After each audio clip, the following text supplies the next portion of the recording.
Bonjour à tous, on se retrouve pour notre guidance hebdomadaire. Cette fois-ci, ce sera pour la semaine qui commence le 6 mars 2023. Ça passe super vite ce début d'année. Nous voilà déjà au mois de mars et bientôt le printemps. J'espère que tout le monde va bien. Je vous rappelle que c'est une guidance générale qui vous donne des énergies, des influences. Ça peut influencer la vie de chacun de façon très différente, donc ne prenez que les messages qui résonnent à l'intérieur de vous, qui vous interpellent, qui vous aident ou soutiennent ou qui vous dérangent, parce que c'est que ça fait résonner quelque chose. Je rappelle que les énergies sont fluides, bien sûr, on poste à une certaine date, mais si vous tombez dessus plus tard, c'est qu'il y a probablement un message à recevoir. Voilà, prenez ce moment pour vous distraire. Je vous invite à liker, à vous abonner, à activer la cloche si l'envie vous dit de me suivre. Et on va tout de suite passer à la guidance. Pour le général, on va faire des couplets aujourd'hui avec le tarot doré et le Béline classique. Et pour le sentimental, je suis restée avec mes chouchous, le petit Lenormand Gilded Reverie et l'oracle de l'énergie. Et enfin, en guidance conseil, je vous donnerai deux choix. Et j'ai prétiré des cartes, deux cartes, donc de l'oracle d'Ishtar de Gabriel Sanchez et des portes de l'intuition. Donc ça, c'est pour vous donner des petits conseils. Et sans plus tarder, on va commencer avec une carte pour l'énergie générale de la semaine, voir un petit peu ce qu'il y a à travailler ou à recevoir. Et pour ce faire, je vais utiliser l'oracle de la triade. Et voilà, ça a sauté tout seul. Alors, on a la carte de l'oméga qui a sauté. Donc, on nous parle bien d'une fin de chapitre. C'est un petit côté nostalgique, un petit peu, un poil douloureux quand même, parce qu'on laisse quelque chose derrière soi. C'est comme quand vous arrivez au bout d'une situation, vous savez qu'il faut clore le chapitre, mais c'est pas toujours confortable de le faire. Vous savez que c'est indispensable pour avancer et pour aller dans un nouveau chapitre de votre vie, mais c'est pas toujours quelque chose qui est aisé. Donc on vous parle de cette énergie de clôture pour cette semaine. Avec en dos de deck, on a la carte de l'âme, du temps et de la paix.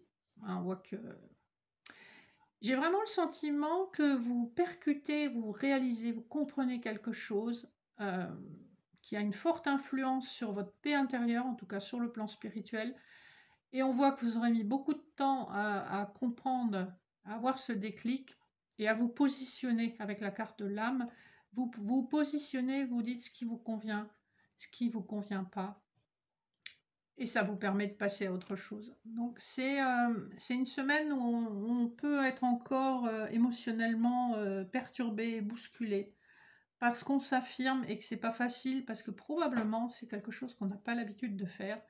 On se laisse plus porter par le courant. Et là, on voit que vous prenez les devants, vous clôturez ce chapitre. Donc c'est une très bonne chose, mais évidemment ça amène un certain inconfort. Vous me direz dans les commentaires si ça vous interpelle.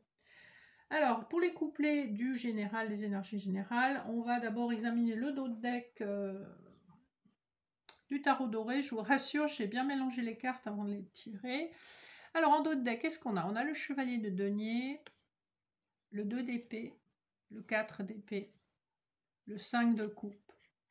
Alors, je ne vais pas faire tout le dos de deck, mais la tempérance, le 4 de bâton. Ici, on vient d'une situation où on a été patient pour préserver probablement une stabilité, mais il y a cette notion de quelque chose qui est vécu comme un échec, alors que peut-être on avait d'autres opportunités d'utiliser une situation ou de la préserver. On voit que vous venez d'une période qui a été compliquée et que vous avez besoin de repos, parce que pour le moment, vous êtes toujours dans une énergie où il y a une certaine confusion, il y a des éléments qui ne sont pas perçus avec le 2 d'épée. Et c'est ce qui fait que vous prenez votre temps pour prendre cette décision. Avec le chevalier de denier, on est dans la lenteur, on est dans une forme d'ancrage, on est beaucoup dans la réflexion. C'est une situation qui peut aussi impacter votre vie matérielle, hein, puisqu'on est dans les deniers matériels, voire professionnels, puisque les deux sont quand même souvent reliés. Ça, c'est l'énergie avec laquelle vous entrez dans cette semaine. Au dos du Béline, on a aussi des énergies pas très confortables avec les ennemis, la fatalité, les pénates et on a la ruine. On parle un petit peu de la même chose que dans l'autre dos de deck. On voit une situation où il y a eu un effondrement assez soudain. Ça peut être ce déclic qu'on a vu dans l'autre jeu. Et ça se passe à l'intérieur de votre foyer. La fatalité, ben, ça rejoint l'énergie de l'oméga. On est dans une énergie de fin de cycle. Il y a quelque chose auquel on met un terme. Hein. Vous voyez, il y a une faux, bon, c'est la représentation symbolique de la mort, mais voilà, et avec ce côté fatalité, avec ce côté assez soudain, tranchant, incisif. Avec la carte des ennemis qui est vraiment sur le haut du dos de deck, on voit que c'est... Ben, avec vos ennemis, à un moment donné, on vous dit ne prenez pas de gants, ça sert à rien. C'est des gens qui vont pas comprendre la subtilité. Ici, il faut trancher dans le vif. C'est un peu ce qu'on vous dit. Voilà. Donc vous entrez dans cette semaine avec des énergies un peu tendues, on va dire. Hein. Vous vous rendez compte qu'il est temps de faire le point, de faire une mise au point et en tout cas de vous positionner. Le premier couplet qu'on a pour la semaine. Alors, on a le 7 de denier et l'infortune. Ici, on vous dit qu'il y a cette possibilité quand même de récolter le fruit de vos efforts après un long chemin, un long parcours dans le désert. Cette petite vieille là qui se promène. On est sous les énergies de Saturne, donc on est sous quelque chose qui est extrêmement lent. On avait aussi le chevalier de denier, donc on est dans de la lenteur, on est dans de l'endurance, de la persévérance, voire de l'obstination.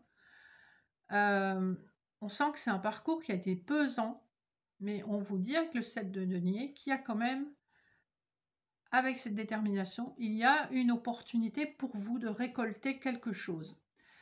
Ici, étant sur les deniers, ça peut tout à fait être sur le plan matériel ou professionnel, mais ça peut tout à fait également être dans le cadre d'une relation sentimentale. Vous voyez comment ça vous interpelle. Mais on voit que ça a été extrêmement long. Le deuxième couplet, donc plus en milieu de semaine, là, on a le chevalier de coupe et l'appui. Ici, on nous parle d'une proposition qui vient à vous, qui peut être d'ordre sentimental, puisque dans les couples, on est dans l'émotionnel. Néanmoins, si c'est professionnel, ça peut être dans le cadre d'un travail qui vous plaît énormément, hein, puisqu'il crée de l'émotion, de la passion. On vous dit ici qu'il y a une proposition qui vient à vous et que vous êtes appuyé, vous êtes soutenu par l'univers, hein, sous Jupiter. Il y a quand même cette notion d'un coup de chance qui, ici en l'occurrence, peut être un supérieur hiérarchique s'il s'agit de votre travail, ou qui peut être quelqu'un d'extrêmement protecteur s'il s'agit d'une relation sentimentale. En tout cas, c'est un couplet qui est très intéressant et donc on se positionne plus ou moins sur le milieu de la semaine, en n'oubliant pas ce que je vous ai dit sur les énergies, que c'est fluide et que le temps est insaisissable. On a ces énergies au moment où on les écoute. Elles peuvent se représenter plus tard dans l'année, voire dans quelques années. Vous voyez, ça dépend de qui tombe sur la vidéo. Donc, une belle énergie pour le second couplet. Et enfin, le troisième couplet de la semaine, on a le 7 de coupe et le trafic. Ici, on nous parle de plusieurs propositions qui peuvent vous mettre dans l'embarras, que ce soit sur le plan professionnel ou personnel. C'est comme si on avait plusieurs possibilités. Vous voyez, les coupes, elles sont remplies avec des choses diverses et variées. On a un feu, on a de l'énergie, on a des bulles ou de l'eau, je ne sais pas trop ce que c'est. On a un oiseau, on a des plantes. Ici, on a un arc-en-ciel qui suggère la guérison, etc. Voilà, il y a beaucoup d'offres autour de vous. Et avec trafic, on voit qu'il y a une forme quand même de mouvement, d'instabilité, d'incertitude. Je pense que vous terminez la semaine sur une note d'hésitation. Vous êtes un peu confus par rapport à tout ce qui se présente à vous, tant sur le plan personnel que professionnel. Voyez comment ça résonne en vous. On a vu quand même que l'énergie dominante de la semaine, c'est l'oméga. Donc de toute façon, cette hésitation, même si elle est là pour le moment, on sait qu'elle sera transitoire puisque vous allez être amené à trancher de toute façon. Alors voilà pour les énergies générales. On va tout de suite passer au sentimental. Donc on va regarder les dos de deck du petit Lenormand. Qu'est-ce qu'on a? On a le joli chien avec sa laisse, la lune, la maman ours, l'étoile, le trèfle, le temps. On a cette notion de temps qui semble revenir dans le tirage général comme sentimental. Donc on voit qu'il y a une situation qui a été un heureux hasard. Avec l'étoile, on nous dit qu'il n'y a pas de hasard, que ça a été guidé. Il y a une situation, une rencontre qui a permis à probablement une maman célibataire qui est obligée de tout gérer, de rencontrer son âme sœur avec le chien.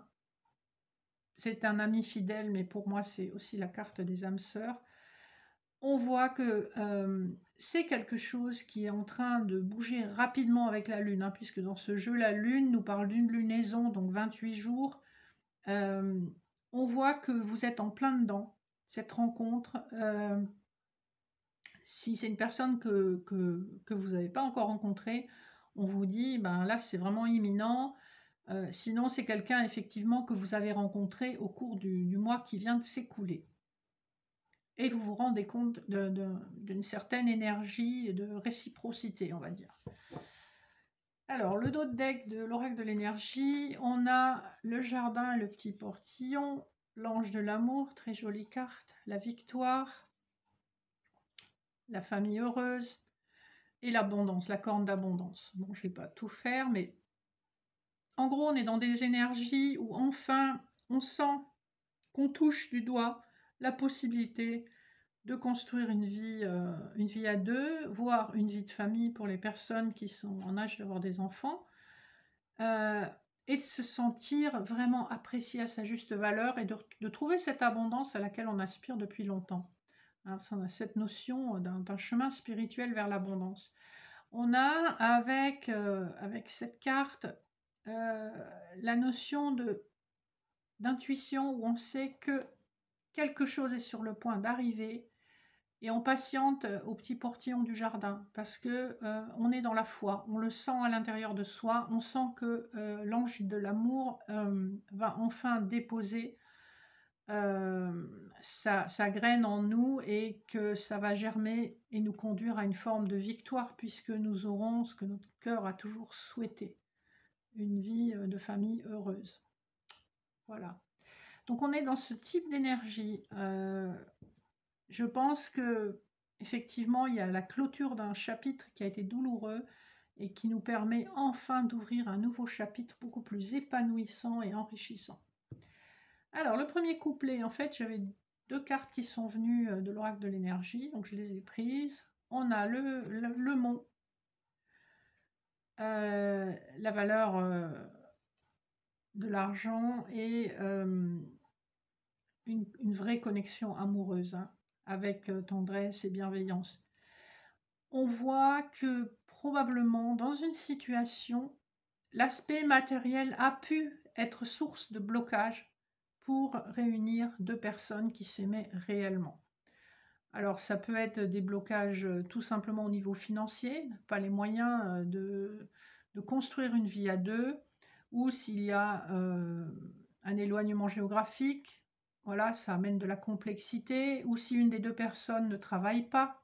Donc il y a une notion d'argent dans l'accès au bonheur de ces deux personnes. Voilà. Si vous êtes en triangulaire, ça peut être aussi l'idée que la personne avec qui l'histoire se termine, eh bien, elle a droit à une pension alimentaire s'il y a des enfants, ou il y a une notion de compensation financière en tout cas, où vous pouvez avoir un bien ensemble et il faut vendre ce bien pour récupérer chacun sa part. Donc il y a une notion d'un blocage qui est long, hein, avec le mont, on est sur quelque chose qui est quand même assez lent, c'est un peu les énergies qu'on a depuis le début. Mais on vous dit bien qu'effectivement, il y a une tendresse, un amour sincère entre deux personnes. Voilà pour le premier couplet. Le second. Alors, nous avons les cigognes et l'anxiété. Ou comme ça, voilà. On voit ici que cette option, cette possibilité d'un nouveau départ, hein, donc on rejoint un peu le couplet précédent, avec ce que ça implique, ça crée énormément de stress et d'anxiété, probablement pour la consultante, qui ressasse en boucle les implications d'un nouveau départ avec la personne de son cœur. Et le troisième couplet, on a l'homme et la femme qui tient une pièce. Alors, effectivement, dans ce couplet-là, ça m'interpelle plutôt sur le plan des triangulaires où une énergie masculine se sépare d'une énergie féminine et il y a des implications financières. Ça rejoint vraiment l'information qu'on avait au départ. Pourquoi je pense à ça? Parce que quand vous regardez cette carte, il y a un chat noir sur la carte. On voit que la femme, elle est quand même, elle fait un espèce de rectangle avec ses mains en tenant la pièce. On est dans du concret, du pragmatique. Ici, on parle plus de sentiments, alors que l'homme à la poitrine découverte, il est encore dans l'espoir probablement de sauver la relation sur le plan sentimental. Mais clairement, on voit que l'énergie féminine n'est pas du tout dans la même optique. On est dans une optique beaucoup plus terre à terre et matérielle. En plus, avec le 42, on est sur de la numérologie en 6, alors 4 et 2, 6, qui nous fait l'amoureux dans le tarot de Marseille. Donc le choix, l'hésitation, le choix normalement entre deux partenaires. Donc je pense que ce couplet-là s'adresse surtout au triangulaire. Voyez comment ça résonne en vous. L'énergie de l'homme, on est sur du 10, hein, donc la roue de fortune, on sent quand même que quelque chose va bouger. Et si on additionne les deux valeurs, bien que ce soit des jeux différents, c'est quand même intéressant parce que on tombe sur le 16, donc la maison Dieu. Et on voit que ce changement qu'on espère et qu'on veut va passer par un effondrement. Voilà, donc c'est une semaine, waouh, ça bouge pas mal, hein. Ça bouge pas mal, on fait ses comptes, on règle ses comptes et on avance, on clôture et on avance. Donc forcément, c'est pas super confortable. Donc je pense que émotionnellement, c'est une semaine qui va dépoter, même s'il y a probablement aussi quelques énergies qui vont dans le sens de certains changements au niveau professionnel. J'ai l'impression qu'au niveau émotionnel, ça bouge beaucoup. Donc là, je vous invite pour terminer le tirage à choisir entre les cartes prétirées, un tas numéro 1 et un tas numéro 2. Voilà, vous pouvez faire pause au besoin. Donc, pour les personnes qui ont choisi le premier couplet de ta carte conseil, on a l'attente. Ça tombe bien, on a eu beaucoup de fois le temps dans tous ces tirages. Vouloir les choses intensément et sans impatience, c'est la clé de votre réussite. Donc là, on vous dit, votre persévérance, votre obstination, votre détermination, qu'on a vu tout à l'heure dans le couplet général, vont payer. Donc restez dans la foi.